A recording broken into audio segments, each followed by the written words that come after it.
Hi, my friends. So it is that time to start another snack read aloud. And I have another A to Z mystery for us that we have not read yet. And it is called The Jaguar's Jewel. And it says, when the kids visit Dink's uncle in New York City, they are dazzled by his museum's latest treasure, a statue of a gold jaguar with a precious emerald between its paws. But when the jewel is swapped for a fake, the police name Dink's uncle as a suspect. It's up to Dink, Josh, and Ruth Rose to uncover the real crook who stole the jaguar's jewel. Now, if you've never seen an emerald, if you see on the cover, it's that green color. It's actually my birthstone. So if you were born in May, it's our birthstone. So let's take a look at the Jaguar's Jewel. Chapter 1. Dink spread the note on his knees and read it out loud. Dear nephew Donnie, I am so happy that you are coming to visit. You and your friends are going to love New York City. I will meet your train at 4 o'clock on Friday at Grand Central Station. Love, Uncle Warren. Josh giggled. He calls you Donnie? Yeah, Dink said, blushing, but if you ever do, I'll tell all the kids at school your middle name is Carol. But my middle name isn't Carol, Josh said. Dink flashed an evil grin.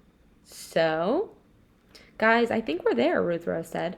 The train slowed. Suddenly, the bright, sunny day vanished. Everything outside the train windows turned black.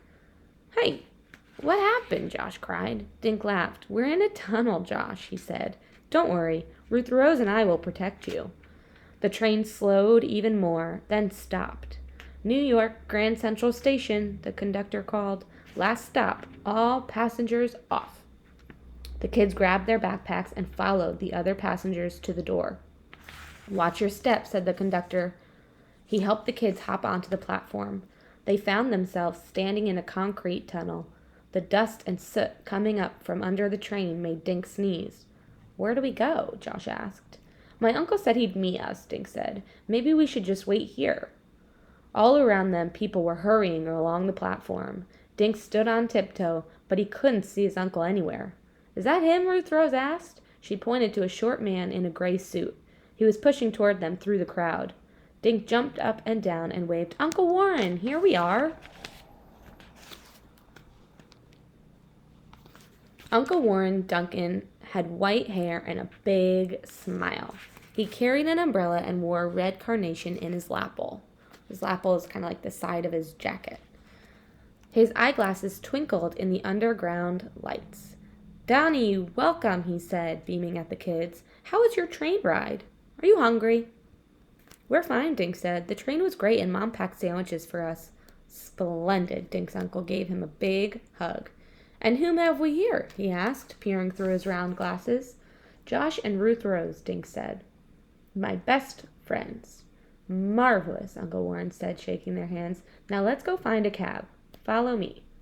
Uncle Warren marched up a long ramp with the kids right behind him. A moment later, they entered the biggest room Dink had ever seen. Hundreds of people bustled in every direction. A deep voice announcing train arrivals and departures echoed over a loudspeaker. Piles of luggage were heaped around the gleaming marble floor. Try as he might, Dink couldn't take it all in. Uncle Warren said, This is Grand Central Station's main terminal. Look up. The kids tipped their heads back and looked up and up. Gold painted stars and animals danced across an emerald green ceiling. This is so awesome, Josh said. Look, there's a bull and a goat. Taurus and Capricorn, the zodiac signs, dear boy. Uncle Warren explained. Now, onward. Uncle Warren marched them toward an exit. The kids followed him out of the building. The street outside Grand Central Station was a shock to Dink. His ears were blasted by horns honking, brakes squealing, music blaring, and food vendors shouting. Welcome to the Big Apple, Uncle Warren said. He waved his umbrella and whistled. A yellow cab zoomed up and screeched to a halt inches from Uncle Warren's shiny black shoes. Uncle Warren yanked open the rear door. In, youngsters, in, he cried. They had barely sat down and shut the door when the cab lurched back into traffic.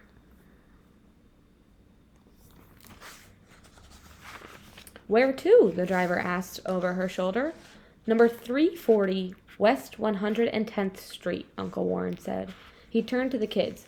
"We'll stop at the museum first," he said. "I'm expecting a shipment from South America." Dink sat up as the driver zigzagged her way up a wide avenue.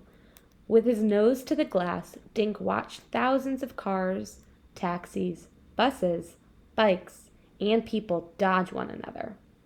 Even through the closed taxi window, he could feel the throbbing pulse of the huge city. 20 minutes later, the cab hurtled to a stop in front of a building made of white marble. "Here we are," the driver said. Uncle Warren handed her a few bills. "Keep the change, please." "Thanks, mister," the driver said, smiling into her rearview mirror. Uncle Warren and the kids piled out of the taxi.